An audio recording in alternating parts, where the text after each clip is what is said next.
Questions are by far the most powerful tool that we have in order to evolve, in order to change, in order to come out from a crisis, from a conflict. There's no such thing as powerful as questions. Because you see, they help you understand yourself and the world much better. You are much more in control when you ask yourself questions instead of looking for answers. Now, people look for answers. Why is that? Why do people want answers? Because they want a solution. Questions are related somehow to problems. Remember when you were at school, in elementary school, and the teacher was giving you these problems that you had to solve? Why were they called problems? Because they were questions. And you were supposed to give an answer, preferably the correct answer. You see, there is this connection, question equal problem, answer equals solution. So we like answers because answers have a solution. Even if that solution is not the one that you want, the answer is not the one that you want.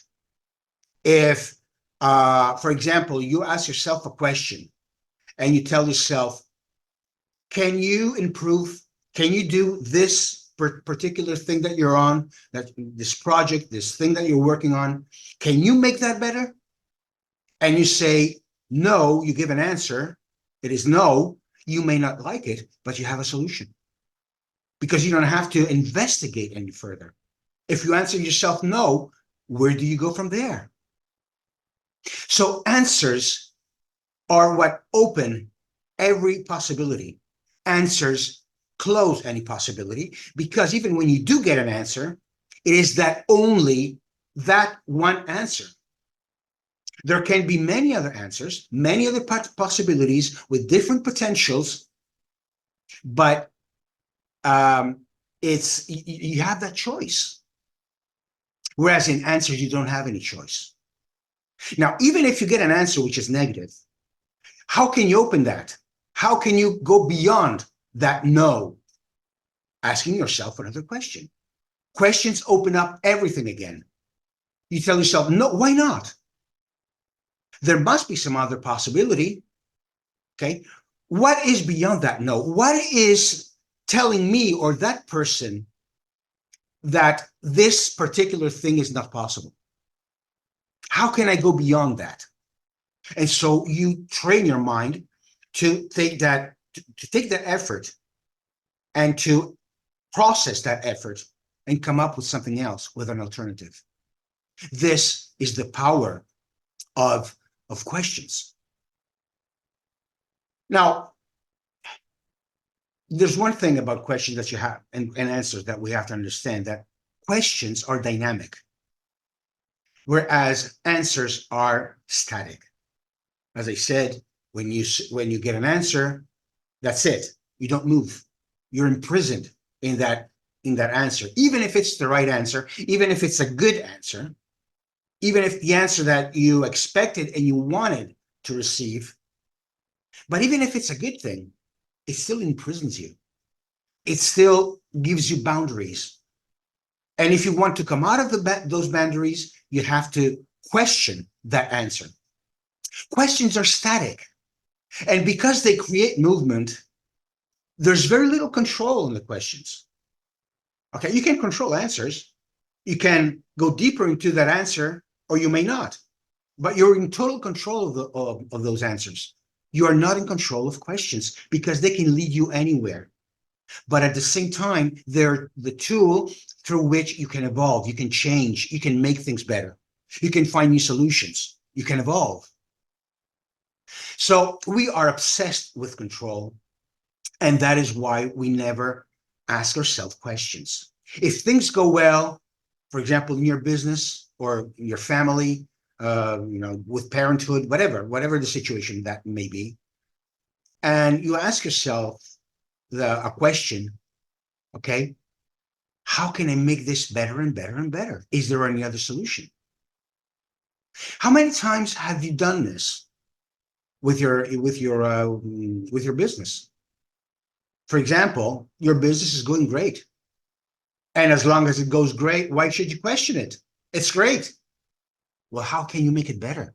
How can you make it more sustainable? How can you make these results, good results that you're getting, how can you make them longer term? These are all questions.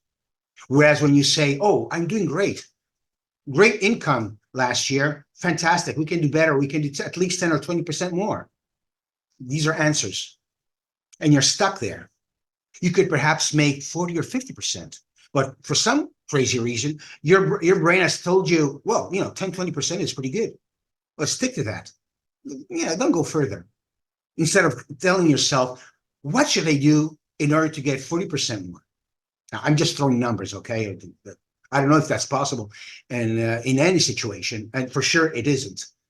But it's just, it's just questions. It's just, I'm just wondering. See, answers block you. They don't enable you to go any further. That's the problem. You see, coaching, for example. What's so great about coaching? There are two types of things. There are mentorship and tutorship and consultancy. But coaching is great because it gives you answers. Tutors, mentors, consultants, they give you answers. They don't give you questions, like in the case of coaching. Coaching is the one that really digs down and really wants you to open up your mind and your heart and your guts to more possibilities, to stronger possibilities. This is what's so great. When things don't work, coaching doesn't take no for an answer. I can't do more than this. And when do you call a consultant? Because you don't have an answer. Of course, you do need consultants because there are technical things that you need to fix. And technical things are themselves, they're static. So it's okay if you have a static answer. They match.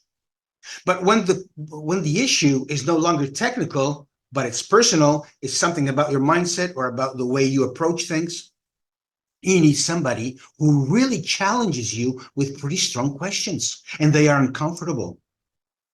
But those are the questions that you need. That is exactly what it takes for your business, for your personal life, for your marriage to work. Otherwise, it won't. See? So don't be afraid to ask yourself questions. And if you go up to a certain point where you see that you're not going any further, don't hesitate a moment to check with a coach that will help you, blow away from that roof that's over your head, because that's what we have, a roof. And as we go on, this roof grows with us, but it's still there. And every time you have to break through that roof. So don't go through that alone. Because if you do it alone, your mind will either block you and it will say no, never mind. Just, be content with what you have. Okay, don't go any further. You're going to get in trouble. And you need somebody at that point who will challenge you with questions, the right ones. And somebody who will not take a no for an answer. See you next time.